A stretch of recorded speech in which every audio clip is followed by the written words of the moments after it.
All right, welcome back to the Week 3 prediction edition of the Lewis and Laraib podcast.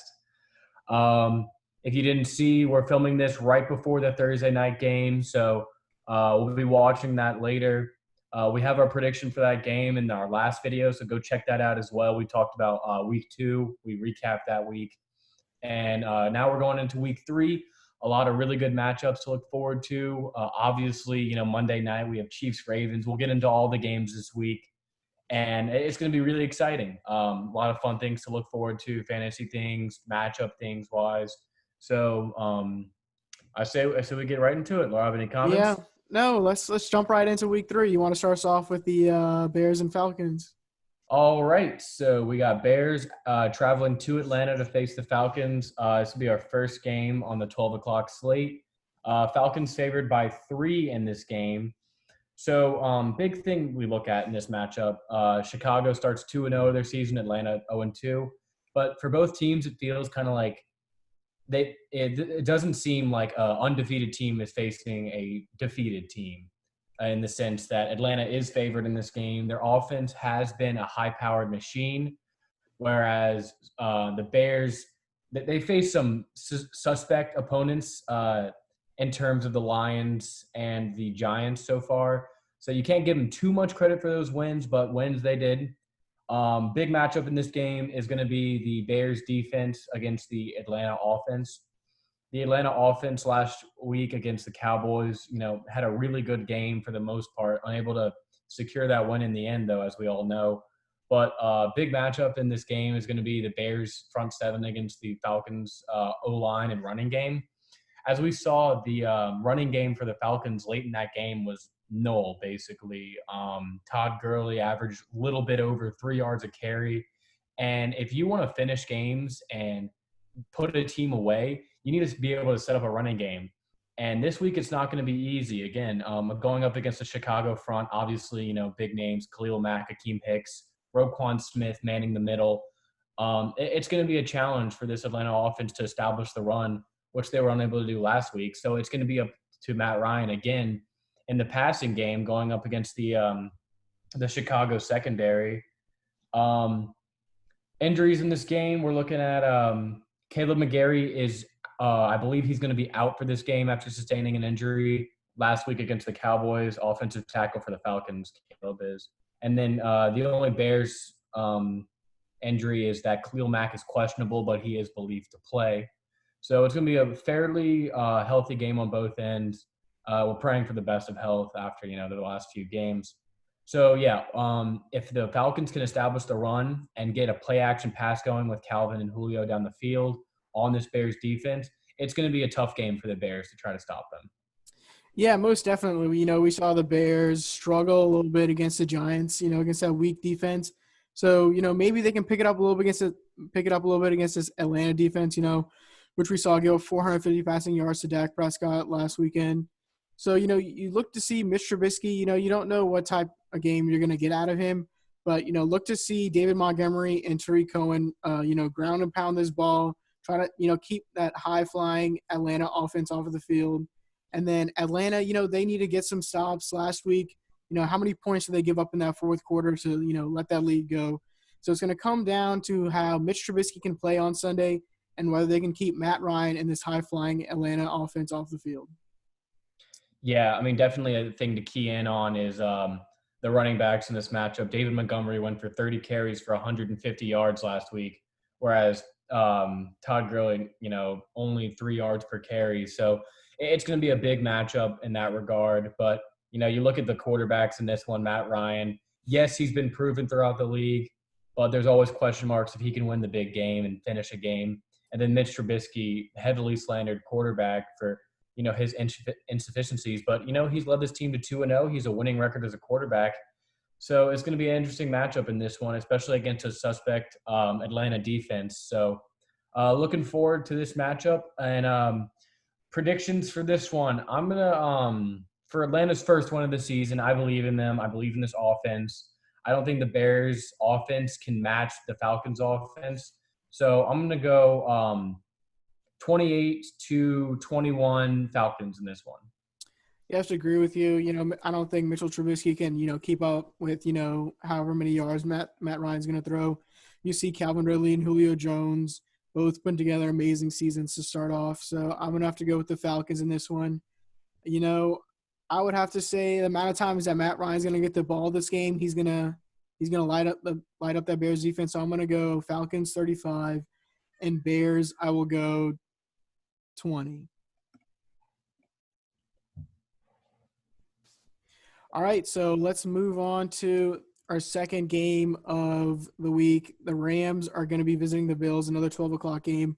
The Bills are favored in this game by -2.5. So let's go into this Bills offense. You saw Josh Allen last week light up that Buffalo defense for, 400 yards. And, I think he can have a similar game against the Rams. The Rams opening night, they did decently to stop Dak Prescott. And then again last week, Carson Wentz, that game, it got out of hand pretty quickly for them. But, Josh Allen, I really like how he developed himself over the offseason. You saw him hitting those deep throws to Stephon Diggs all day long, and I expect him to do more of the same. A running game is going to be a little bit questionable for the Bills. We saw them really, they didn't establish the run that well last week against the Dolphins as much as you would like to have. But, I think the Bills can get this win pretty easy. Yeah, I want to look at the other side of the ball, and I've been impressed what I've seen from the Los Angeles offense the last 2 weeks, going up against formidable defenses in the Cowboys and the Eagles. He's looked sharp. He's looked really good in these first two games, throwing for over 500 yards in the two games combined, 3 touchdowns, 1 interception between the two. So he's playing very efficient, playing pretty careful, and he's using just the skill positions around him to help complement him with Cooper Kupp, Robert Woods, Higbee, and all the weapons he has on the outside, including the trio of running backs, Henderson, Brown, and Cam Akers, to help him just establish the run. So I like the balance with this offense. And going up against the Bills defense, which is definitely formidable. I have questions, though, letting them score 28 against Miami. Granted, one of those touchdowns was in garbage time. But a lot of injuries to their linebackers, as we talked about in our last week's episode. Tremaine Edmonds and Matt Milano, probably their 2 best defensive players, especially in the linebacking position, which is so key to stopping the run and being just like the enforcers in the middle.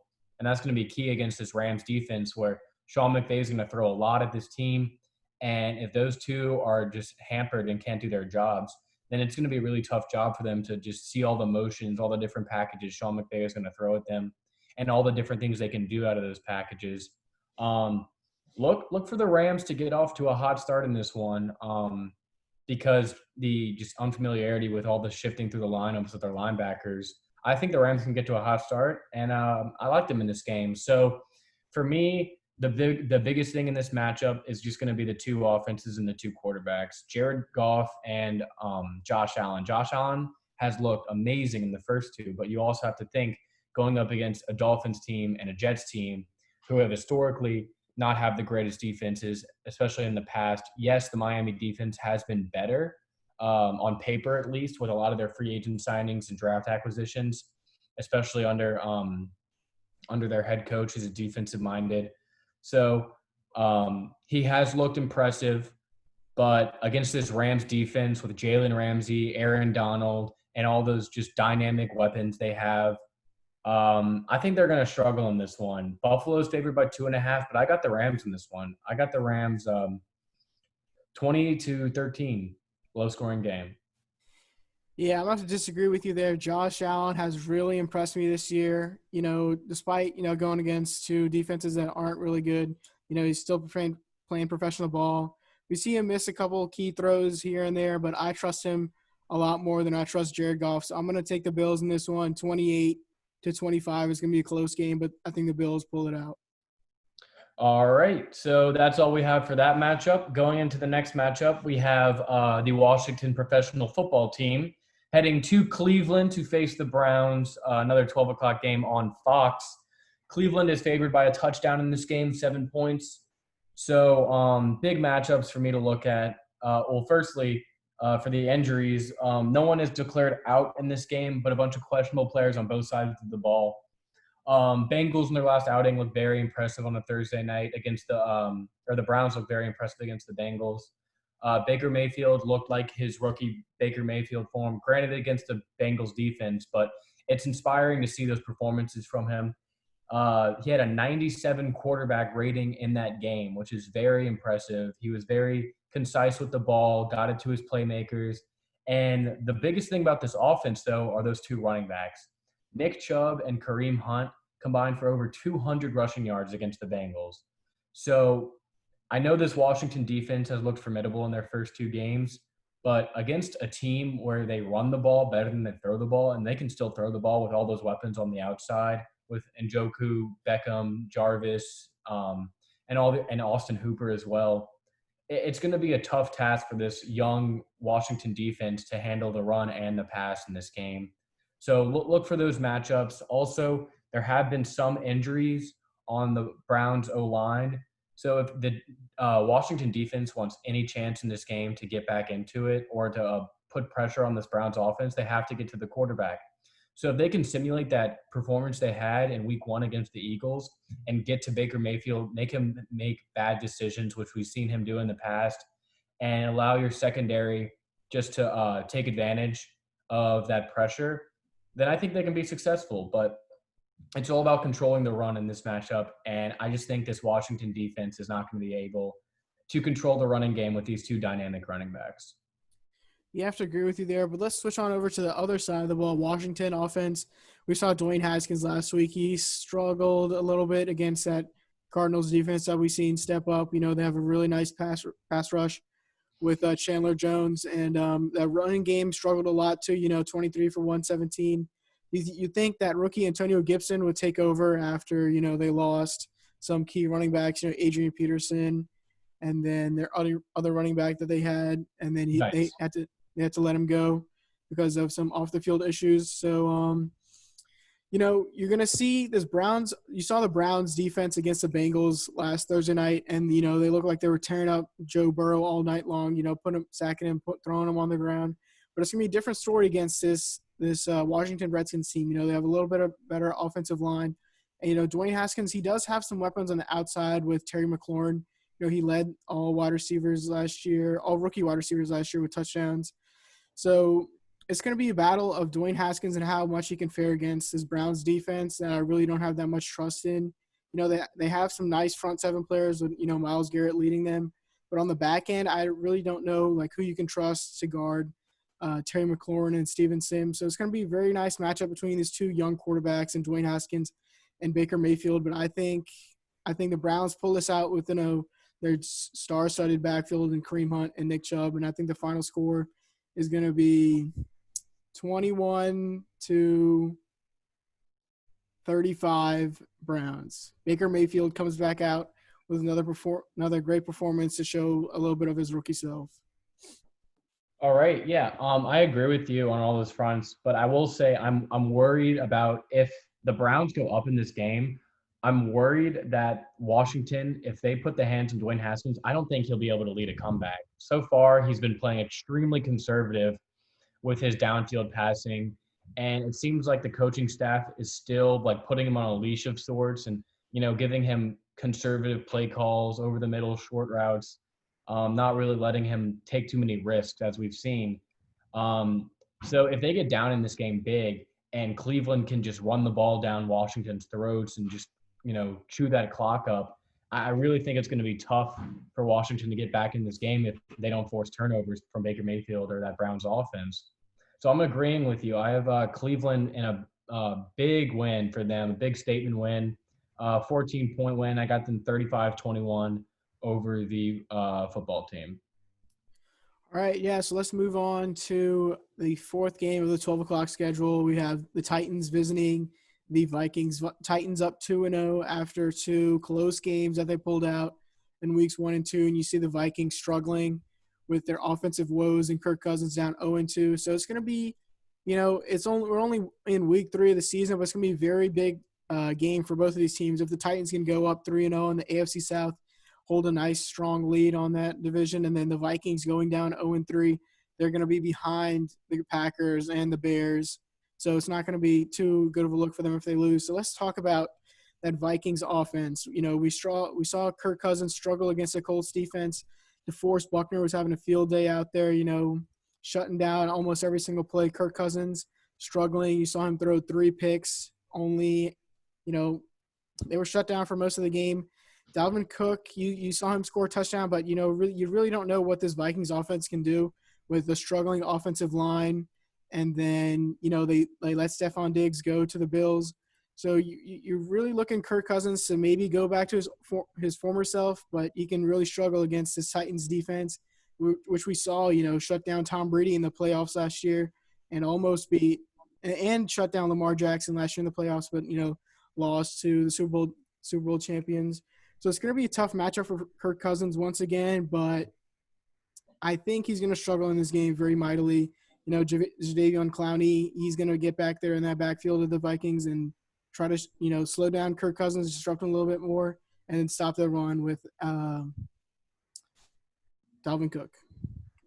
Yeah, I agree with you. I'd like to bring it to the other side of the ball, though. Ryan Tannehill in his first 2 games, he's looked pretty impressive. And in this matchup against the Vikings, against those young safeties and young corners, which Phillip Rivers abused last week, I expect Ryan Tannehill to do the same. In past years, you've seen Derrick Henry not really go off a lot in the first few games of the season. It's like they try to save him towards the end, towards the playoffs, where fresh legs of that giant human being just running down the field, destroying anything in his path. And I really like how Ryan Tannehill's looked so far. He's looked efficient. He spreads the ball all around to as many different targets, Corey Davis, A.J. Brown, and Jonnu Smith, all those weapons they have on the perimeter, which are pretty underrated. So against this Vikings defense, you really need to be able to spread the ball around, especially on those young cornerbacks. So I like the deep shots he's had. He's been a lot better on the deep ball, as we saw in the playoffs last year as well. So if he can continue to extend that Vikings defense, make a huge field, get some of those defenders out of the box to stop Derrick Henry, and he's going to have this offense is going to be very productive against this young Vikings defense. So yeah, I'm going to agree with you. Just Kirk Cousins has not impressed me so far at all, but I've seen what he can do and what he is capable of. He still has Adam Thielen there, still has Dalvin Cook. Offensive line is, it's not great, but it's decent. So, and when you're down 0-2, you need to have the mindset of this is like every game is do or die. I understand, they have the cliche of every week is, we're 0-0, starting over, but everyone in that locker room knows they're 0-2, and they know the expectations that were put on them before the season. So they need to come out with a ferocious mindset, but they have not given me anything to have hope in them. So I don't feel bad about picking the Titans this one. I'm going to have the Titans. The Titans are going to score late to push it to 10, but I got 30-20 Titans over the Vikings. Yeah, I have to agree with you there. I think the Titans take this game pretty easy, but it's something to note that cornerback Malcolm Butler, Chris Jackson, and Jonathan Joseph, the 3 starting cornerbacks for the Tennessee Titans, are all questionable. So, maybe Kirk Cousins can get it going a little bit against that secondary if some of those players are out. But I think the Titans can win this game pretty easy. It's going to be 25-10 Tennessee. Kirk Cousins really needs to have a better game before we can predict the Vikings for anything. All right, moving on. Another big game on Sunday as the 2-0 Las Vegas Raiders take on the 1-1 Patriots. Very big storylines coming from both these teams after very good performances in their first 2 games. Starting with the Raiders, really big win over the Saints on Monday night. It seems like they got their offense going. Derek Carr looked efficient, and he looked surgical in the pocket. It seems like he's found a solid target in Darren Waller after there was like a disconnect in week 1. It seems like they've gotten their chemistry back in that Monday night game. Expect Josh Jacobs to have a better game in this one. Yes, the New England defense will try to stop the run. That's going to be their priority because they know John Gruden, that's his number 1 priority, is establishing the run. So it's going to be a big matchup of the defense against his offense because as we saw in the Seahawks game, what Bill Belichick was trying to do is he only has one linebacker and a bunch of just big defensive backs who know how to tackle. So whenever you get in space, especially on the outside, and that's what they like to do with Josh Jacobs, like to extend him all over the field. You're not going up against slower linebackers who just know how to put their head down and go through the middle. You're going up against experienced safeties and McCourty, or just defensive backs, McCourty, Gilmore, all of those defensive backs, J.C. Jackson. So definitely getting out in space and being able to and move is going to be a struggle for this running game. So they need to make sure they establish the pass, especially down the field. Raiders were not able to do a lot of deep against the Saints secondary. A lot of their plays were from big plays were from pass interference or holding. And I don't expect the Patriots to make those same mistakes. This is a very well-disciplined defense, especially in the secondary with Stephon Gilmore locking it down. So the Raiders need to be able to move the ball. Their offense has looked really good in these first 2 weeks, but it's going to be a struggle against this Patriots defense. Yeah, and then on the other side of the ball, we have Cam Newton going against that Las Vegas Raiders defense. Cam Newton, he's having a little bit more surprising start than a lot of people expected. He's putting the league on notice. A lot of people thought, he'd be washed up or he wouldn't be as good as he was in his years in Carolina, but he's definitely looked really, really good. He's done a lot of damage on the ground, but, he's still thrown for 552 yards throughout the season so far. So, good outing for him. Expect to watch Julian Edelman against this Las Vegas Raiders defense. We saw Drew Brees struggle a little bit, even though, he threw for 300 yards on the night last week. But most of that was, dink and dunk to Alvin Kamara. But, Cam Newton, you saw him on Sunday night last week, hitting some big plays down the field to Julian Edelman and to Damian Byrd. So expect a little bit more out of the same from Cam Newton. Also, we saw the rushing totals out of Cam Newton against the Seahawks, 2 rushing touchdowns, almost won them that game late. So it's really going to come down to, can Cam Newton keep up his stellar performance against this Raiders defense? They have safety Jonathan Abrams in the back.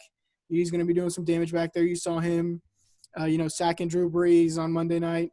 So it's going to really come down to how, the Patriots, how they want to move the ball against this Raiders defense. Cam Newton, is he going to do it through the air this time or with his legs? We really don't know. Yeah, I really like the Patriots offense this one, as whenever the Saints decided to run the ball in that game, they were really effective with Alvin Kamara on the outside. Alvin Kamara looked like a weapon against those linebackers and defensive front. So expect one of the best rushing teams in the league in the Patriots to just gouge that Raiders defense. It's going to be a really tough game. Emotional win for the Raiders in their first win in their new stadium, then going straight to New England, the house of horrors for so many teams the past 20 years, against this stout defense. And I don't think that, they're going to take away your options. They're going to take away Josh Jacobs. They're going to take away Waller, to where you're going to have to find new guys. And if your rookies and other skill positions, if like Hunter Renfrow, if they can step up, then you can have some success. But they haven't given me enough to believe in this team yet. I like the Patriots in this one, but it's going to be closer than the line indicates. I'm going to do 23-20 Patriots in this one. You know what? This is going to be my upset of the week. I will be going for the Las Vegas Raiders. I really liked what I saw in them week 1, 34 points on week 1 against a Panthers defense. That's, maybe not that good, but a statement game against the Saints on Monday night, and I'm going to have to go Derek Carr. You saw him spreading the ball around a lot. Touchdown to Hunter Renfrow, touchdown to Zay Jones. They have a duo threat with Jalen Richard and Josh Jacobs in the backfield. So I don't know how this Patriots defense is going to stop all those weapons. So I'm going Las Vegas Raiders 24 and New England Patriots 21. Definitely going to be a fun one to watch in that 12 o'clock slate. Yeah, so let's move on to another game in the 12 o'clock window. Next up, we have the San Francisco 49ers against the Giants. So San Francisco 49ers 1-1 against the 0-2 Giants. 49ers projected they have -4 line. So let's talk about this 49ers offense. We saw them, a lot of key players go down. Raheem Mostert down, Tevin Coleman down, Jimmy Garoppolo. His game is going to be a game-time decision. George Kittle's going to be a game-time decision. But whoever they put in as all those positions, I think they're going to go they're gonna do pretty well against this Giants defense that hasn't really showed out at all during this whole season. Week 1, they got torched by Ben Roethlisberger, who's come back from the elbow injury, and then last week you saw Mitchell Trubisky able to pull that game out late. Well, the defense did it, but they still won that game. So I expect the 49ers to ground and pound this ball against the Giants defense or Giants front seven. Hasn't been able to stop the run. David Montgomery was running wild over them all over last week. So I got Jerick McKinnon do the same again this week. Yeah, I mean, it's a big thing in this game. Just an 0-2 Giants team. Not a lot of expectations with a new coach, second-year quarterback.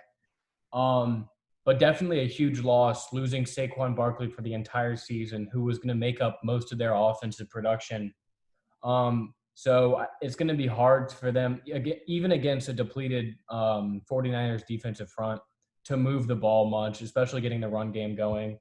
So if Daniel Jones can limit turnovers, and he's going to have to pass a lot in this game.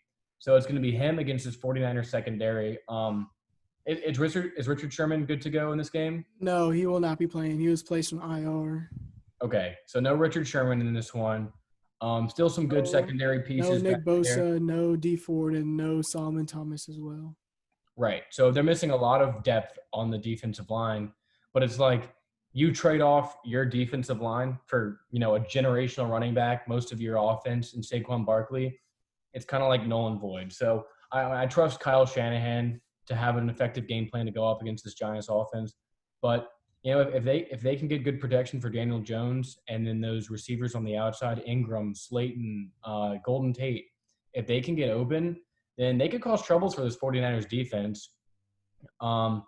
It's going to be a hard struggle for the 49ers. They're going to rely on their rookie, Javon Kinlaw, to get pressure after losing so many key defensive line pieces that it's going to be a struggle for the defense to keep up with this Giants offense. So I like the Giants offense to have a good game in this one. Definitely a bounce back from the previous 2 weeks. Yeah, definitely. But, despite all the 49ers losses, I'm still taking this game pretty easily. It might be a little bit closer than it would have been, but I'm going to go 49ers. With Nick Mullins at quarterback, I don't expect him to score that much. So maybe 27 or 28 to 17 49ers. Yeah, I mean, you can look at this game and be like, oh, 49ers missing so many pieces. They're not going to have a chance. I mean, it's a sexy upset pick, but if we learned anything from the Giants in this decade, it's disappointment. So they're going to find a way to lose this game to a heavily depleted 49ers team. Nick Mullins has proven in the past that he's a capable quarterback, especially in Kyle Shanahan's offense, when Shanahan's going to get him the best opportunity to succeed and best opportunity for this offense to move the ball. It's going to be a low-scoring game. But I still like the 49ers to win just by a field goal. I'm going to go 17-14 49ers in this one. All right, let's move on to the next bout. We have the Cincinnati Bengals traveling to face the 0-2 Eagles. Both teams are winless on the season, so there will be a win for one of these two teams. You have the Eagles favored by 5 in this matchup. I'll start with what I've seen from the Cincinnati offense so far. Obviously, Joe Burrow, who is living up to the hype of the number 1 overall pick, Heisman, college football champion from last year. But he's in a really tough situation in this offense. Their offensive line is in shambles, as many people could predict it before the season. And a lot of their targets on the outside, A.J. Green, Tyler Boyd. I really don't like how A.J. Green's looked so far in this season. You can give credit to Denzel Ward in their last matchup, but he has not looked like the elite receiver that we used to compare him with the Calvin Johnsons, Julio Jones of the world back in the day. Those injuries have really caught up to him. So the big thing in this game is getting the running game going. Joe Mixon has not had the most impressive outs the last 2 weeks, granted against 2 capable defenses, but that's not going to change this week against Philadelphia. Philadelphia in this game, the only real defensive piece that's questionable is Fletcher Cox, but he's believed probably to play. It's going to be more of a game time decision. So against a tough Philly front, which did have a tough time against the run last week against the Rams. But the big thing for the Cincinnati offense is to establish the run and get passes downfield to your two tight ends and Sample. Sample and the other tight end. And then just the receivers down the field, John Ross, Tyler Boyd, and A.J. Green. You really need them to step up to have a better game to help their quarterback, who seems like it's him versus the world. So we'll see what happens. I like the Eagles' defense in this particular matchup just for the experience, the continuity that they have. Yes, losing Malcolm Jenkins has been proven to be a loss, especially in the secondary, just that loss of continuity they have. But I think them against this inexperienced coach and rookie quarterback is going to be the advantage. Yeah, and then we go into the other side of the ball. Philadelphia Eagles 0-2. You know, we saw them week 1 breakdown against the Washington professional team, and then once again they just got stomped on by the Los Angeles Rams. So, you know, you look to see Miles Sanders. He had his first start of the season last week, 20 carries for 95 yards and a touchdown. But I really expect him to, you know, have another good game against, you know, this Bengals defense that really let up like a tandem against Nick Chubb and Kareem Hunt. So you're looking towards Carson Wentz to set up the play action pass, you know, get Miles Sanders going a little bit, and then hit his two stellar tight ends, Dallas Goedert and Zach Ertz, you know, staples in that offense, you know, reliable targets that Carson Wentz can hit at any time. Jalen Reagor is going to be out for this game, and Alshon Jeffrey is going to be questionable. So the only, you know, dependable target that Carson Wentz has on the outsides is going to be Deshaun Jackson and Greg Ward. But, you know, look for Miles Sanders to have a great game, and then, you know, maybe Wentz can set up this play action pass to Goddard and Ertz against, you know, this Bengals defense that hasn't been doing too well against, you know, NFL teams the past couple weeks. Yeah, definitely. I think especially expect Miles Sanders to have a really good game in this one. As we saw, the Bengals defense have a really tough time with tackling. Both their defensive tackles on the inside, Geno Atkins and Mike Williams, are going to come into this game injured. So Miles Sanders needs to have a good game to unlock the run. So it'll help Carson Wentz get to his position. So I like the Eagles to have their first one of the season. Big Joe Burrow fan, but this is not going to be the week that he gets his first win. I like Philly by 7. I'm going to go 28, actually by 8. I'm going to go 28-20 Eagles in this matchup. You have to agree with you. Carson Wentz, maybe not the best start that he could have wished for, but, you know, he has an easy matchup against his Bengals defense. I'm going Philadelphia. I'm going to go 35-20 Philadelphia. All right. Yep. So let's move on to our last final game of the 12 o'clock clock. Yeah, final game of the 12 o'clock schedule. The 0-2 Texans will visit Heinz Field to face the 2-0 Steelers. So let's talk about this Steelers offense. Big Ben coming back from injury last year, you know, the elbow week 2 against the Seahawks, but he's come out, he's looked great. Hasn't thrown any interceptions, 5 touchdowns on the year, 540 passing, or excuse me, he has thrown 1 interception to 5 touchdowns and 540 passing yards. You know, Juju Smith-Schuster, another great game by him over the weekend against the Broncos, and I expect him to continue that against this Houston Texans team that was just eviscerated by the Baltimore Ravens. Also, you know, you saw James Conner. He had 100 rushing yards against the Broncos.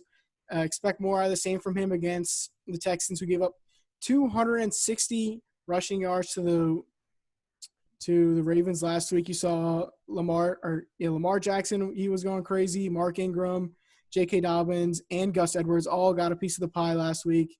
And, you know, you look towards James Conner and Benny Snell Jr., both of them over 100 yards rushing on the season. You expect a little bit more out of Ben Roethlisberger to light up this defense that hasn't been too well.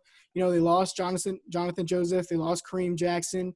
So the secondary is looking very suspect, and I expect Ben Roethlisberger to light it up. Yeah, and then the other side of the ball, you have Deshaun Watson going up against this stout Pittsburgh defense. You saw T.J. Watt with 2.5 sacks last week against the Broncos. And notable injuries for the Texans on the offensive side. 3 of their biggest pieces outside of Deshaun Watson, Laramie Tunsil, Brandon Cooks, and Duke Johnson, all questionable going into this matchup. So especially against a stout defense like the Steelers have, you know, just ballers on all fronts. Bud Dupree, and in the back end you have Minka Fitzpatrick. So you have playmakers on all three levels of this defense. And we've seen the Texans offense look pretty rough in the first two games. David Johnson needs to be a big part of this offense if they want to succeed. We saw the Broncos slowly come back on this defense.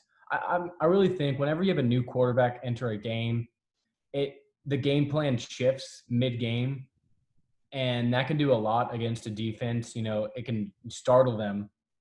So in this one, I'm going to give them a pass for how Jeff Driscoll looked against them, because you don't game plan against Jeff Driscoll. You game plan against Drew Lock. And whenever he went out, it was just a whole new offense with Driscoll in there. So, they're going to game plan against Deshaun Watson. If they keep him in the pocket, and all those receivers, they haven't proven that they can get open yet. They look bad against the Ravens. They looked even worse against the Chiefs. Granted, those are two of the best teams in the NFL, but this defense is probably the best in the NFL. I don't see the Texans being able to move the ball a lot against this defense, and you hope and pray that they can keep Deshaun Watson clean in the pocket. But the way this defensive front has been looking the past 2 weeks, it's going to be a scary game for the Texans. Yeah, most definitely. The Texans, I predicted them to win the AFC South, but I believe they will drop this game and go into 0-3. Maybe if Deshaun Watson, that dog in him, can maybe pull this game out, but I don't think so. Ben Roethlisberger, too many weapons for him on the offensive side, and Juju Smith-Schuster and Deontay Johnson. And that Steelers defense, like you said, probably the best defense in the league right now. So I'm going to have to go with the Texans. I have to go with the Steelers, 28-17 Steelers. Yeah, this is going to be the battle of pass rushes. On one side, you have the best pass rush in football, in my opinion, with the Steelers. All those defensive pieces just coming at the quarterback ferociously. You're going to have 5-6 guys around Deshaun Watson the entire game, versus a Texans defense where it's old. J.J. Watt does not look like the player he once was. And the rest of that front is just, Whitney Merciless as well just does not look great in these first two games, granted against high-powered offenses. But, if Big Ben can come out and be the normal Big Ben, just throwing defensive linemen off of him and hitting his dynamic receivers, including Chase Claypool, who had an amazing game last week as a receiver. They just, they breed receivers in Pittsburgh almost. You have no idea where they come from, and they just dominate in that offense. So look to them to have a major game. That offensive line is just going to bully that Texans defensive line. So if those running backs can get going, and Snell and Connor, along with Big Ben, just throwing defensive linemen off of them, it's going to be a tough game for the Texans. But 0-2 against 2-0, Texans need this one. So I'm going to predict it a lot closer. I'm going to go 21-20. Steelers win in the last second field goal. So that wraps up the 12 o'clock slate, 8 games instead of 10 the last 2 weeks. So we're going to have a more packed midday with the 3 o'clock game, starting with Jets traveling to Indianapolis to face the Colts. This is a 11.5-point spread favoring the Colts. There's not much to talk about with this Jets team. We've talked about it a bit before. It's Sam Darnold against the world. Literally Sam Darnold against the world. Now, are you going to doubt his performances? 2 touchdowns, 1 interception on the season, not great, but given the circumstances that he's working with, a just absolutely depleted offensive line. His leading rusher is almost as old as my dad and Frank Gore. The receivers on the outside are decimated. Jamison Crowder didn't even play last game, and it's not looking like he's going to play in this one either. So it's going to be a struggle for this New York Jets offense to do anything against that Colts defense, which had a resurgence of the game against the Vikings last week. DeForest Buckner looked like a great addition and worth that first-round pick, as he was in Kirk Cousins' lap the entire game. Then you have just playmakers on all sides of the ball. Yes, they lose Malik Hooker, but, Darius Leonard in this offense, those 2 good corners they have, just getting after Sam Darnold in this game, taking away the limited amount of targets he has, it's going to be really hard for the Jets to come into Indianapolis and score the ball on this defense. Not looking good. Yeah, and then let's flip over to the other side of the ball. I didn't really believe in Phillip Rivers in week one after that, terrible loss to the Jaguars. But, he really proved himself in week two against a statement win against a Vikings team that maybe didn't look too good. But, you saw Jonathan Taylor take over as a lead back. On the season, he has 35 carries for 123 yards and a touchdown. Phillip Rivers, two touchdowns and 3 interceptions. That's gonna be your classic Phillip Rivers. Maybe he doesn't throw as many touchdowns, and he does some costly turnovers, but he'll keep you in the game late. But against this Jets defense that isn't looking too good, I expect T.Y. Hilton, Paris Campbell, their rookie wide receiver Michael Pittman Jr., all of them to have really good games against this Jets defense that just isn't too good. Last week you had like second and third string players in on the 49ers, and they still couldn't beat – the Jets still couldn't beat them. So, I expect the Indianapolis Colts to light it up on all fronts and take down this Jets team that isn't looking too good. Yeah, there's nothing positive about this Jets team that I'm going to say because I'd be lying to you. Sam Darnold had one cool throw that they posted, and it's it shows that he has talent. He just needs more talent around him, plain and simple, because what they have around him is not even a football team. Another blowout in this one. I'm not picking the Jets at all this season unless they're playing, Arkansas. But I don't think that's on their schedule. So I got the Colts in this one, 28-6. Yeah, I'm definitely taking the Colts in this one. I'm going to go I'll go 28-7. They'll make the extra point after the touchdown. They'll make the extra point? Okay. Yeah, I think he'll make the extra point. So let's move on to the second game in the 3 o'clock window. We have the Carolina Panthers visiting the Los Angeles Chargers at SoFi Stadium. Let's talk about this Chargers offense a little bit, the Chargers predicted to win by -6.5, even though there's some questions about who's going to be at the quarterback position for the Chargers. So we saw Justin Herbert. They announced Herbert will be the starter. Okay, so Herbert will be starting. We saw him, have a great game against the Chiefs defense last week. Austin Eckler, a great game by him too. Justin Herbert kept him in that game long enough for, his first start, seconds before kickoff. He got the notification that he would be playing. So he did a really good job, controlling the game clock. He had one costly pick that, it's just your rookie mistake, just, throwing it over the middle of the field when you don't need to be doing that. When he had he could have easily ran for the first down, but he had that costly pick. But, you saw him hitting Hunter Henry, his big tight end target. You saw him throwing some deep balls to Mike Williams. He's not afraid to take shots down the field. And against this Panthers defense that hasn't been doing too well, we saw Tom Brady light it up. Mike Evans going for 150 yards and a touchdown. So it's going to be another tough game for this Panthers defense. They're missing a lot of key players. Kawan Short is going to be questionable for this game. Uter Gross Matos is going to be questionable for this game. They lost Luke Kuechly over the offseason. So I expect Justin Herbert to go out there, get his first rookie win. It's going to be a big game for him against, this Panthers defense that hasn't been doing too well. He's going to light it up. Yeah, and the other side of the ball, the biggest story here is the loss of Christian McCaffrey and what that does to this Carolina offense. And it really cripples them. Teddy in those first 2 games, you could tell he relied on McCaffrey. And, Joe Brady, the offensive coordinator, he came out before the season and said that he's looking for McCaffrey to be most of this offense.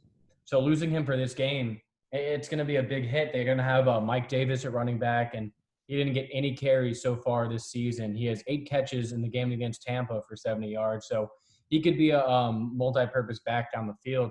But as we saw against the Chiefs last week, the Chargers defense is very formidable. Joey Bosa, Melvin Ingram were getting to Patrick Mahomes and making life hell for him. And that's not going to change against a much worse Carolina offense in their first year really together. New quarterback, new head coach in Matt Rule. So it's going to be, what Matt Rule is going to do against, or how he's going to game plan against this Chargers defense, which has looked extremely formidable so far with those trio of cornerbacks just raising hell for the receivers. Robbie Anderson and what's the other? DJ Moore. DJ Moore both had 100-yard receiving games last week, but against a Tampa defense, which doesn't seem like their secondary has it all together yet. More carried by their front seven. Yeah, and that was mostly garbage time plays. Buccaneers go up big in the first half, and they're just milking out the clock in the end of that game. So their offense, they lose McCaffrey, but it's garbage time points for them last week. So don't expect too much out of them. Like you're saying, that trio of cornerbacks: Jason Verrett, Casey Hayward, and their new addition, Chris Harris Jr. Oh, I've heard about Verrett. I was thinking about Desmond King. Yeah, him too. Corners all over the board. It's a very underrated Chargers defense that a lot of people have not been giving them their credit. Derwin James, horrible loss for him, back-to-back seasons that he's going to be out for this Chargers defense. But, look towards just the future of this team. A stacked defense, a great quarterback in Justin Herbert who really proved himself. So look forward to the – We're saying great already? We're saying great? Well, after one game. Well, you saw on opening night Deshaun Watson, he's a great quarterback, and he struggled against this Chiefs defense. And you see Justin Herbert last week throwing 300 yards and a touchdown, costly pick. But he had a great game. You cannot deny that to him. He had a great game, and maybe they develop him a little bit more, and he takes his team to a deep playoff run in the next couple of years. I mean, I talked about it a bit. I'm going to disagree with you just in this instance. I think you're right. Justin Herbert is going to be a good quarterback going forward.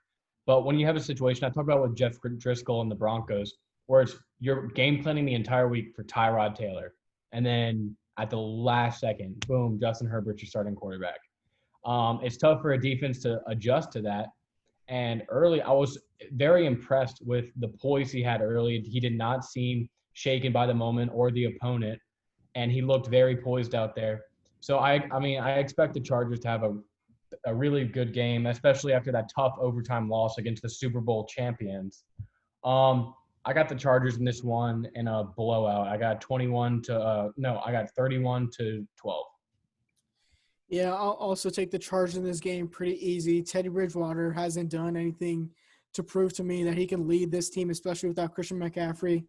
I'll go Chargers 28 to Carolina 10. Actually, I'm going to change 31 to 17. Carolina scores late. Okay. All right, let's move on to the next matchup. We got Buccaneers traveling to Denver to face the Broncos. Stories in this game: Tampa is favored by 5.5 points. Big thing to note: no Drew Lock in this game, so it's going to be Jeff Driscoll manning the helm against this Buccaneers defense. Jeff Driscoll, he had a pretty good game against the Steelers. I mean, obviously, when you're thrown into the mix against one of the best defenses in all of football as your first start for this season, it's going to be a tough game. But he proved a lot. He threw for over 250 yards, 2 touchdowns, and a pick. But against that tough Steelers defense, he proved, he's a formidable target. And a big thing for the Buccaneers defense to key on is the dynamic tight end they have in Noah Fant. He gouged the Steelers last week, and I thought they had a really good defense for the Broncos. But credit to their offensive coordinator and being able to find ways to get him open, especially down the field, creative fronts. And then these these wide receivers, Judy and Sutton, getting open on the Steelers' defensive backs. And we saw the games Robbie Anderson and DJ Moore had against this Buccaneers defense. Expect these receivers, these dynamic receivers, to have a similar game. But I will say, this Denver offense relies on its running game. And Melvin Gordon and Phillip Lindsay are going to have a very tough time against this stout Buccaneers front seven. When you have the last 2 games, they've basically just shut down both those running games against the Saints and the Panthers. So you're going to force Jeff Driscoll to beat this team passing, and I just don't think he's going to be able to do that with a week of preparation under the Buccaneers belt. Expect Todd Bowles in this defense to come out firing. And if they can get a few turnovers, give short fields to Tom Brady in that offense, it's going to get ugly real fast. Yeah, let's flip it over to the other side. Tom Brady, a great game against the Carolina Panthers, as I said. They got off to an early start, and then they just pounded the rock with Leonard Fournette. Throwing great around. You just love that word, just throwing it around. Well, great. You know what? Tom Brady, he is the greatest of all time. In my opinion, I think Drew Brees is the greatest quarterback of all time. But the greatest player of all time, I mean, hands down, has to be Tom Brady. We talk about the Justin 6 ring. Herbert. Oh, no. Okay.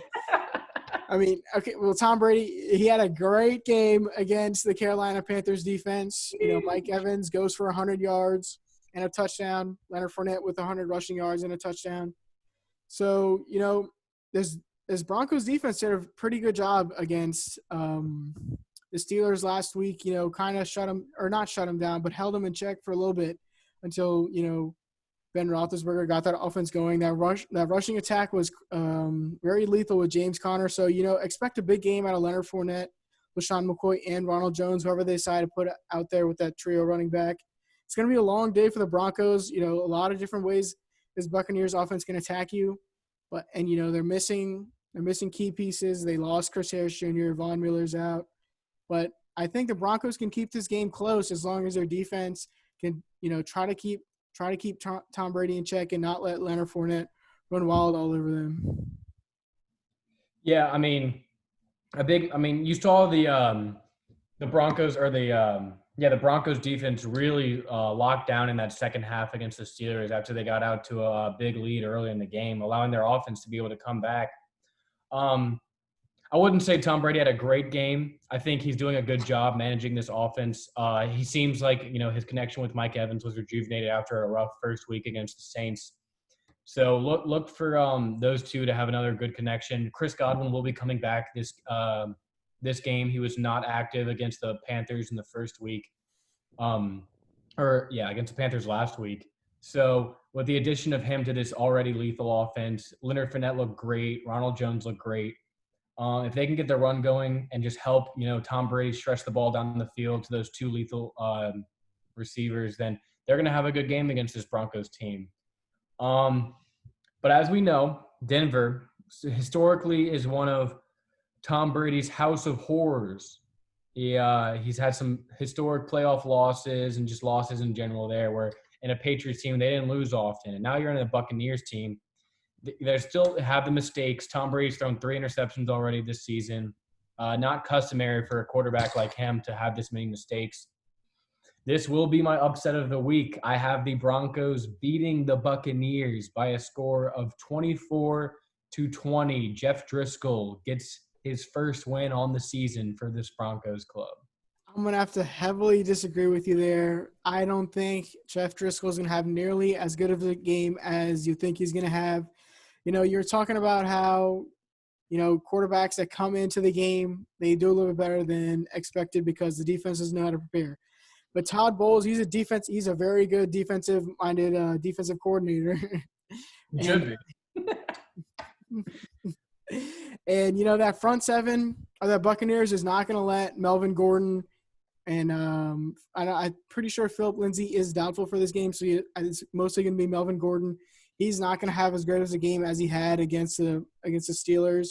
And then on the outside, maybe the Buccaneers don't have those big name, cornerbacks and safeties, but Cortland Sutton tore his ACL and he will be out for the rest of the season.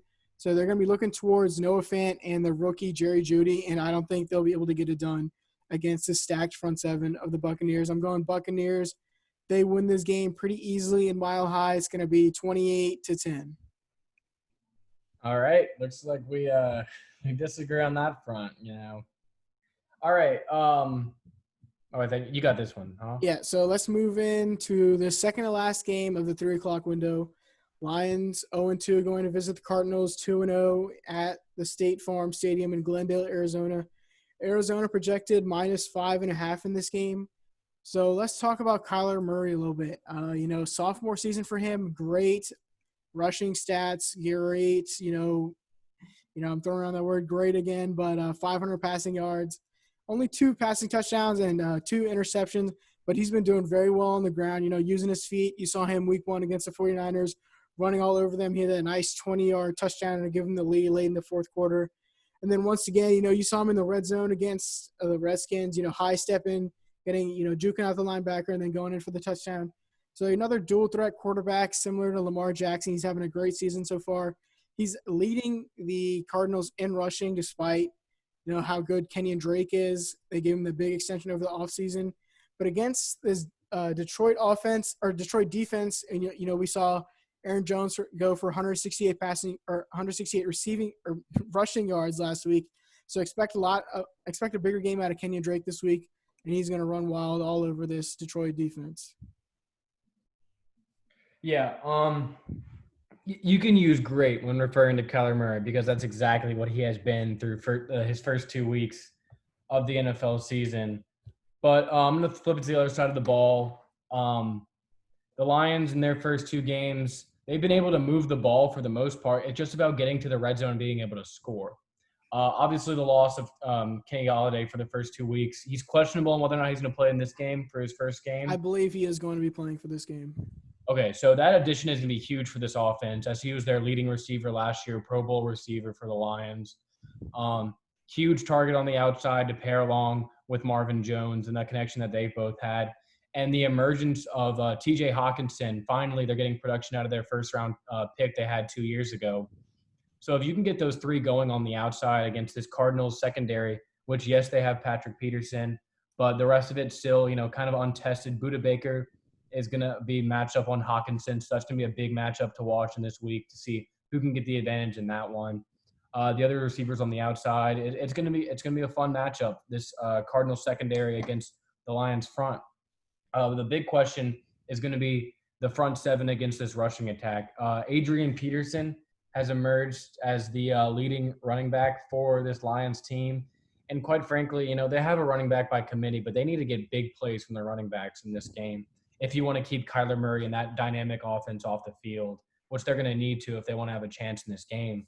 So Adrian Peterson, he's looked good, but he is very old. You need to get DeAndre Swift going, your first-round running back. Kerryon Johnson needs to come alive in this game. He's looked pretty bad so far in the first 2. And you've seen in the first 2 games, Detroit gets out to a lead, and their lack of a running game spurns them in the end, like we talked about with the Falcons. And these teams, like with not even a high-powered offense, the Bears, and then a high-powered offense, the Packers, they're able to just come back and blow the game away. And then you force Matt Stafford back into just having to throw this team into a win. And it's tough in a situation like that. So you need to establish the run against this Cardinals defensive front, which, yes, they have Chandler Jones, but Jordan Phillips is questionable for this game. He's looked pretty good so far, but if he can't play, that's going to be big. You need to get the running game going if you want to keep this offense off the field. Yeah, Detroit the past couple seasons, historically, they haven't had a really good, running game. But, you see the Cardinals struggle past couple years with covering the tight end. So I really expect TJ Hawkinson in his sophomore season have another great game, so far. Historically, you see tight ends in their second season have great years. So, I expect a big game out of him against Budda Baker, a little bit smaller size safety, so he's going to have a great game. But it's really going to come down to Matt Stafford. He's going to have all his targets again this game. Like we said earlier, Kenny Golladay is going to be back out there. Marvin Jones, we know how good he is. Danny Amendola. So look for Matt Stafford. Really put the team on his back at this game if they're going to win. But I got the Cardinals in this game pretty easily. They're playing at home. It's going to be, not too – they're going to just run the ball over this Detroit defense. So I got the Arizona Cardinals in this game 28-17. You know what? I like the Lions in this one. Kyler Murray has looked good in the first 2 games. He's had some flashy runs on the outside. But I think this defense with Matt Patricia, they're going to stay disciplined. They're not going to let Kyler Murray get out of the pocket. They faced 2 pocket quarterbacks in the first one. And, Aaron Rodgers and Mitch Trubisky, they didn't look great. It was more of the running game doing most of the damage. So if literally keying in on Kenyon Drake and, Jeff Okudah needs to have a better bounce-back game after getting destroyed by Devontae Adams, and he's going to have a tough task up against DeAndre Hopkins this week.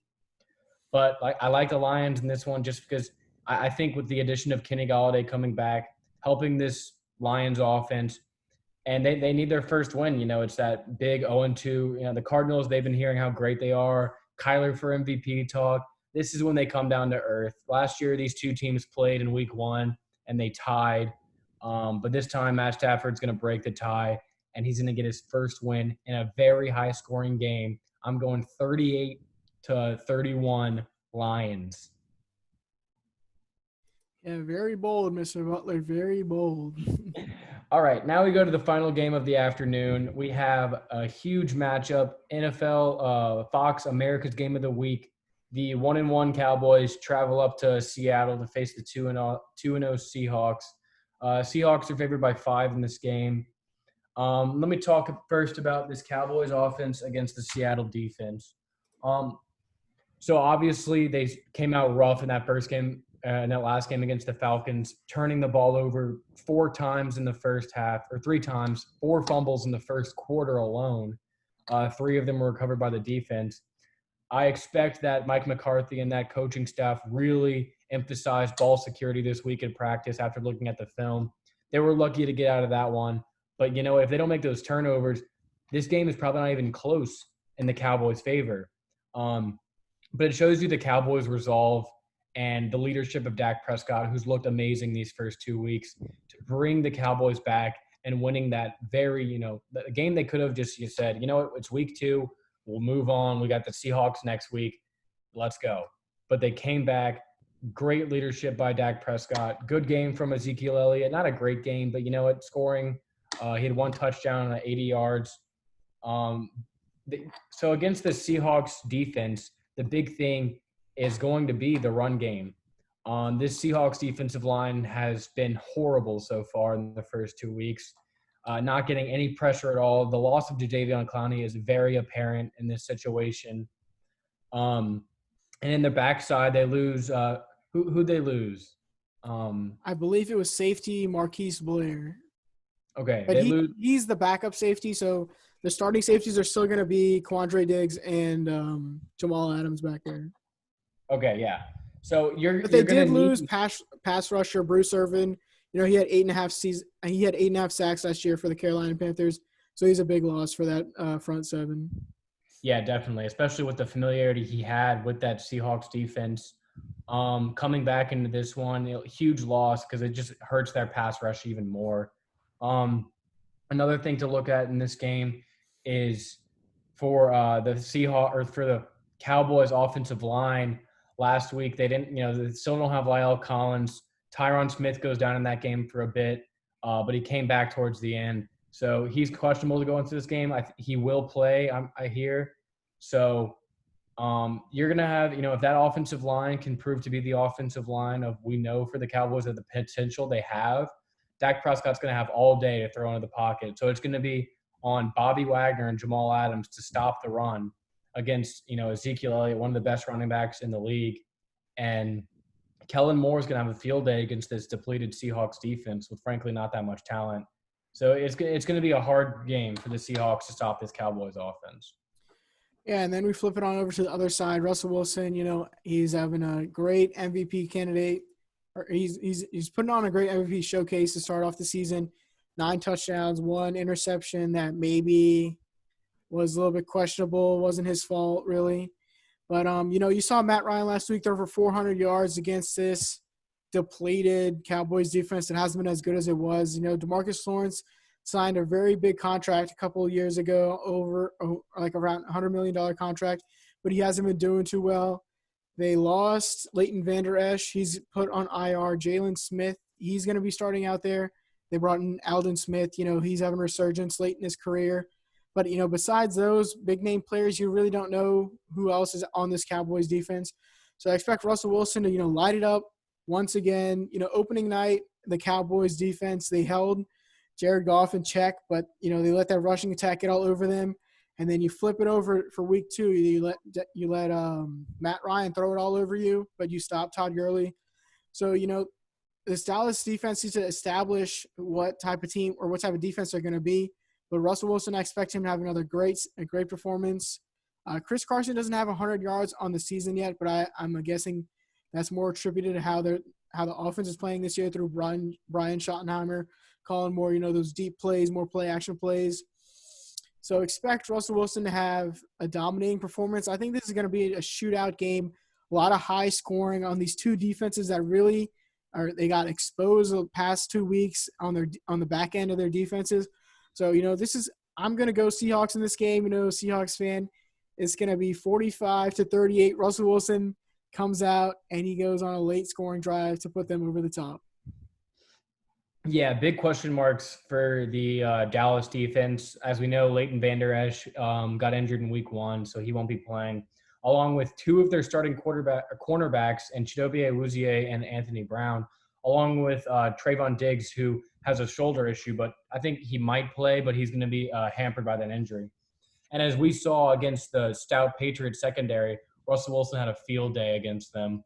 So, I mean, yeah, this is going to be a fun shootout to watch, both offenses on high cylinders. The big thing is just going to be limiting mistakes. Whatever team can limit the mistakes on offense and their defense can capitalize on those mistakes on the other end, it's going to be huge. So it depends on just who do I trust more, and I trust Russell Wilson in this spot. At home, yeah, it's not you don't have the 12th man out there supporting you loud, and that's and CenturyLink, but it's going to be enough to get the win. I like the Seahawks in this game, 36-30. All right, and then let's move on to our final game of Sunday. It's going to be a Sunday Night Football game. The Green Bay Packers, who are 2-0, will be visiting the 1-1 Saints in the Mercedes-Benz Superdome. So let's talk about Drew Brees and this Saints offense. Drew Brees, not the outing that he wanted on Monday night. A lot of people questioning, how much does he have left in the tank? And, in my opinion, the greatest quarterback of all time to ever play the position.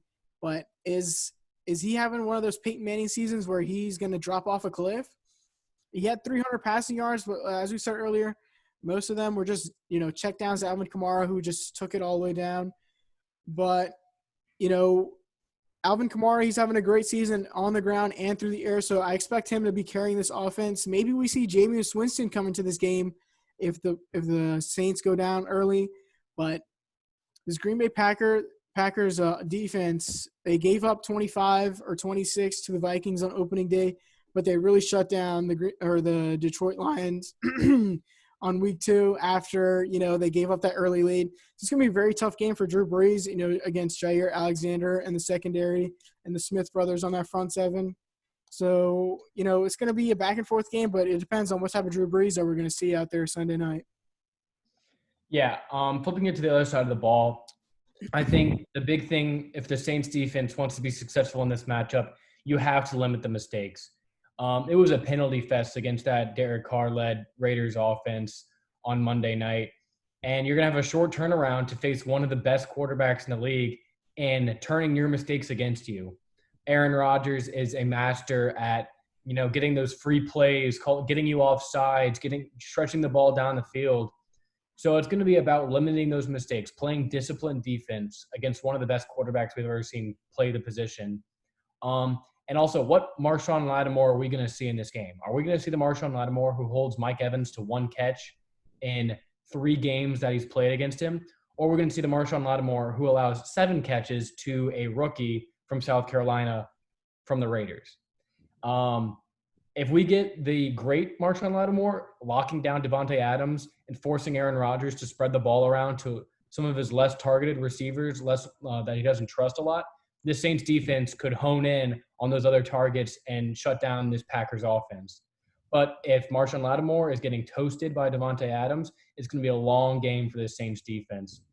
Also, Aaron Jones needs to continue his hot streak. 160 yards on the ground last week against the Lions.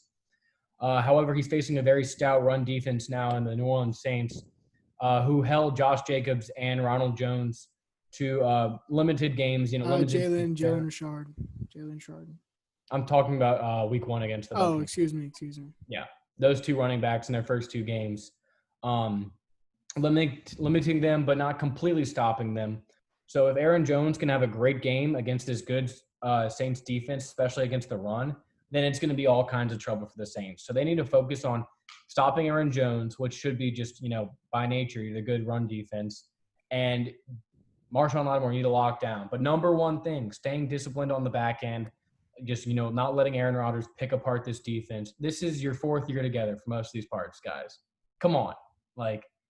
Fix the stuff you need to fix and torture this Packers offense, which, quite frankly, is pretty overrated in my mind. Aaron Rodgers has been playing great. but he needs to continue that in order to beat the Saints team. Yeah, we look at the Green Bay Packers last year, 13-3 record, but they didn't really play any teams that I saw that were quite, like just blew me out of the water. They played the Chiefs, halfway through the season last year, but Patrick Mahomes was not playing in that game, and the Packers ended up winning it. And then they played the 49ers, a very good team, and they end up getting blown out. So, Aaron Rodgers, he is trying to have his redemption season this year after the Packers drafted Jordan Love. But, he really hasn't been tested this season against the Vikings defense that we saw got shredded by Phillip Rivers, and then a Detroit team that really isn't having too many star players on that defense. For Drew Brees, I'm looking at him to spread the ball out a lot more. We thought with Michael Thomas out that Emmanuel Sanders would get, most of the work, but his first catch in that game came with less than 2 minutes remaining in the fourth quarter. So if we're going to see Drew Brees, he's going to have to spread the ball out a lot more to, we already know Alvin Kamara is established wide receiver, or he's going to be his established wide receiver number one on Sunday night, but he has to look to spread the ball out a lot more to Jared Cook. He only had a couple of catches in that game.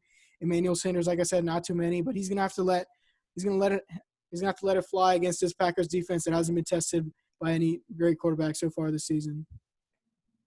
Yeah, I mean, it's about this. It's about the tale of the two legendary quarterbacks in this game. Drew Brees did not look good against the Raiders at all. Did not push the ball down the field, but this Packers defense was kind of overrated. You need those two tackles. Two of the best tackles in the league to handle the Smith brothers on the defensive line. And then you need Drew Brees to come out at home, redemption game from that just horrible outing on Monday night, quick turnaround for a Sunday game. It's going to be a tough matchup in this one. It really is for the Saints offense. They rely on short fields and turnovers by the defense, but you're going up against a quarterback in Aaron Rodgers who limits those turnovers and will exploit your defense. So a really tough matchup for a Sunday night game. I still like the Saints in this one. I think they do come back and put up a good outing against the Packers. I think their offense rebounds, use some more Taysom Hill in this game. I think Jared Cook's going to get more action in this one as well, making their offense more unpredictable. Because, frankly, if you want to be a contending team in the NFL, you got to be one of the best teams, and that's the Packers right now. So I like the Saints in this one. I'm going to go more high scoring. I'm going to go 31-28, Saints by 3. Game-winning field goal to give them the edge. Yeah, I really like the Saints again in this matchup too. Drew Brees, we don't see him have back-to-back bad games. He's going to be looking to come out, prove all the haters wrong. He said at the beginning of the season he doesn't have anything to lose. He's going to let it fly out there after, he was being a little bit conservative last Monday night. So I'm going to go 27-24. Will Lutz kicks a late field goal to put the Saints over top against the Green Bay Packers. All right. Now we move on to the biggest, real quick update. Dolphins are up 14-0 against our pick, the Jaguars. So not looking too great right now, but it's only the second quarter. I just want to throw that out there. Now we have the Kansas City Chiefs going to Baltimore, Maryland to face the Ravens. Both teams are undefeated. Both teams are the top two teams in the NFL. Both of us probably would agree in that estimation. Huge matchup on a Monday night. Everyone and their mom is going to be watching this game. Yeah, definitely the game of the week for this slated games. Definitely. Oh, definitely. Most watched probably game of the year. I mean, definitely. We saw Chiefs on Monday night against the Rams a couple of years ago. I think there's going to be a very similar game to that. Right, yeah. I mean, you have two of the three best quarterbacks, including, Justin Herbert, who's probably the best in the NFL. You're not going to let that one go, huh? Great. He's a great rookie. You can tell me whatever stats you want to pull out of anywhere. He had a great game against the Super Bowl champions, and you cannot tell me otherwise. Yeah, they lost. So we have two undefeated teams. I'm going to focus on the Chiefs in this game.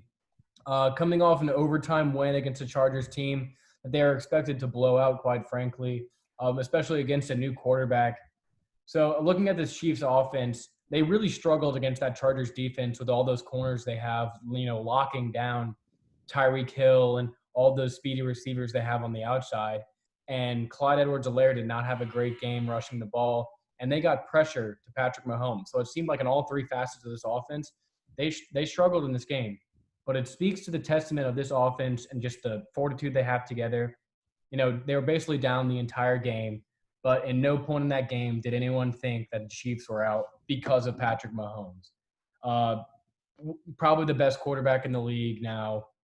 He's always in a game no matter what. We've seen him come back time and time again. You can never count him out. So I really liked, how he came back, led his team. What I will say is this is not the Chargers. You're facing probably the AFC favorites in the Baltimore Ravens, who in their first two games have looked dominant on the defensive end. Like we said in our last podcast, just playmakers on all three levels of the ball. Calais Campbell and Matt Judon in that front. You have Patrick Queen and all these dynamic linebackers roaming the middle. And then a great secondary led by Marlon Humphrey, Marcus Peters, and that crew. So all three levels, you got to have a consistent game plan coming into this one. Travis Kelce needs to be your best playmaker on the field, just getting in between all those linebackers and getting, easy passes for Patrick Mahomes, who in his first two games has not really looked to push the ball much, which is surprising from him because we know he has the capability to extend the ball down the field and hit those long shots at the Tyreek Hills of the world and Mecole Hardmans and such. So a big thing in this game is getting those short plays in, getting a solid running game, so then you could take those shots on 3rd and 1, 2nd and 1, and you don't have to worry about, being in a 3rd and however long situation and potentially getting off the field. Because a big thing in this game is you need to be mistake-free on both ends for both these quarterbacks because they're giving it to another Hall of Fame quarterback, another MVP on the other side of the field. So, yeah, limit the mistakes. And this Chiefs offensive line needs to have a much better game. They were getting manhandled, holding penalties. And if there wasn't a holding penalty, it was Patrick Mahomes on his ass in the backfield. On his butt in the backfield. So they need to have a much better game against this ferocious Baltimore front in this one. Yeah, and then the other side of the ball, we have Lamar Jackson, MVP from last season. They have J.K. Dobbins, Mark Ingram, a lot of offensive weapons with the Marquise Brown and Willie Snead. How you're saying, Patrick Mahomes hasn't been launching that ball deep how we usually see him. Lamar Jackson, he only has 23 carries for 99 yards and no rushing touchdowns on the season. Focusing a lot more on his passing game, developing that over the offseason after the lot of criticism that he got after they lost to the Titans. So it's going to come down to Lamar Jackson and how he plans to attack this Kansas City Chiefs offense. We saw him last week give up 300 yards, passing yards to Justin Herbert. You don't know what type of game plan they're going to have for Lamar Jackson. Well, Justin Herbert, man, you're never going to let that go. You're never going to let that go on. Okay, but, we saw Chiefs last week, 260 rushing yards on the ground with their trio running back. Maybe expect a lot more of the same. Austin Eckler last week had 100 rushing yards on the ground, so maybe a lot more for this trio running back from the Ravens. And, expect maybe if they get down this game a little bit, Lamar Jackson running the ball a bit more, hitting his big tight end Mark Andrews in the red zone.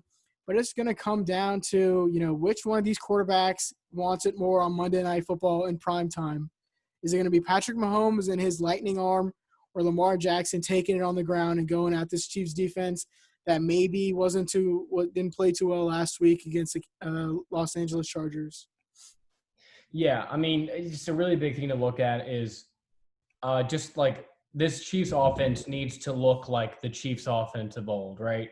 You need to have that deep play threat on any play, on any down. It can't just be like in a certain situation you can look for it. So you need to take advantage of just the weapons you have and the weapon you have in Patrick Mahomes. And this defense, yeah, they need to shore up things, especially on the back end. They got some pressure on Justin Herbert, but they need to make sure they can get to those receivers, especially Hollywood Brown, Mark Andrews, who frankly, diced up the defenses that they played so far. I do like Baltimore in this one. I think that their defense will carry them early in this game. And then, once they get that early lead, like a 10-0 lead, 10-3 lead, it's going to be all on Lamar to just bring them home, just pounding the ball against this Chiefs defense, which led up huge games to Austin Eckler and David Johnson in their first two bouts.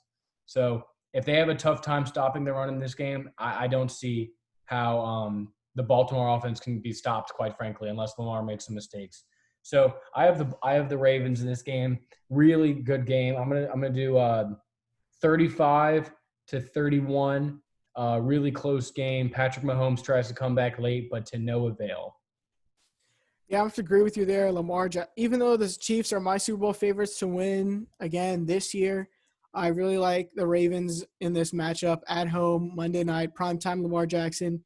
We saw him last week put on a statement game against the Patriots and the Rams in primetime games, so I expect nothing less out of him again in this game. It's going to be pretty close, but I got the Ravens in this game 35-28. All right, so that will conclude the picks for week 3. But real quick, we have to make sure we have our locks and our upsets for this week. So I started with the locks last week. That means you got it this week. How we do this, in case you're unfamiliar, Laraib will start with his lock, and then I'll go with my lock, and then I'll start with the upsets, and he'll go with his last upset. So, Laraib, you got your lock of the week? So my lock of the week is going to be the Indianapolis Colts against the New York Jets. The New York Jets looking like they will probably have an 0-16 year. So I got the Colts in that game pretty easily as my lock. We really need to have you can't pick a lock against the Jets this year because it's going to be too easy. We'll have to see how it goes down the line. I'll give it to you. If they're 0-10, maybe we'll have to switch it up a little bit. Bro, we're going to be thinking like Dolphins are my lock of the week. But speaking of a lock of the week, which people might be, if I told you that I would be locking this team 2 years ago, you would have laughed at me. But give me the Browns as my lock of the week against the Washington football team. I liked what they showed me against the Bengals last week. And quite frankly, I think it's going to continue going into this week with those dynamic running backs. And I expect for their defense to have a bounce-back game against a young, unexperienced Washington football team. And from my big upset, I teased it earlier. I did a lot of thinking about it because, it's a tough one. But it's between two games. It's Lions-Cardinals and Buccaneers-Broncos. I'm changing my upset. I said it earlier. My official upset of the week, I feel so confident about it. I know it's going to happen. The Lions are going to go into the desert and beat the Cardinals in their stadium. Wow. Matt Stafford is going to show people that he is the real deal. And this Broncos, and this Cardinals defense is not going to be able to stop him. Kenny Galladay's back. And Kyler Murray is going to have his first bad game this season and show that he's just a little overrated. Sorry, he's just, he can't really throw the ball as well as he can run it. And Matt Patricia and these boys are going to halt him. And it's just, if you stop Kenny and Drake, you stop the offense. So I like the Lions in this one.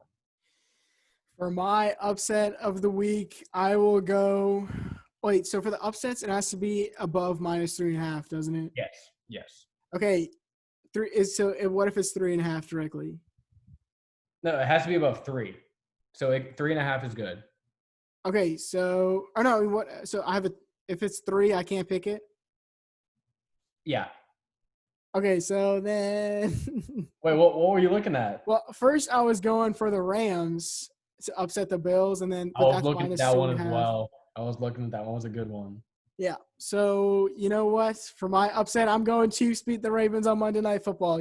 As you were saying, Patrick Mahomes, he's never out of a game until the clock hits 0-0, until the fat lady sings. So are you changing your pick? You're changing your pick for the game, right? I guess so. Yeah, I got the Chiefs in this one. Patrick Mahomes come down late in that game, and they win 42-35. 42-35. 42 on the Ravens defense. Yeah. Whew. All right. A lot of agreement, more disagreement in this one. I really like, this is going to be a great week of football. We're looking forward to watching it with you. Definitely watch our our last episode. Quick shout out though, Olivia Christopher for making our logo. It looks fantastic. Thank you a lot for that. Also, quick shout out to our sponsor. Not yet. Okay. Our Laraib, sponsor this week is the great Justin Herbert. the great Justin Herbert. You know what? If Justin Herbert has over 350 yards passing and no interceptions, I'll get you an extra cane sauce for the Bucs. Yeah. I'll go for it. All right, that concludes this week for the picks. Thank you so much for logging on with us, and peace out. See y'all.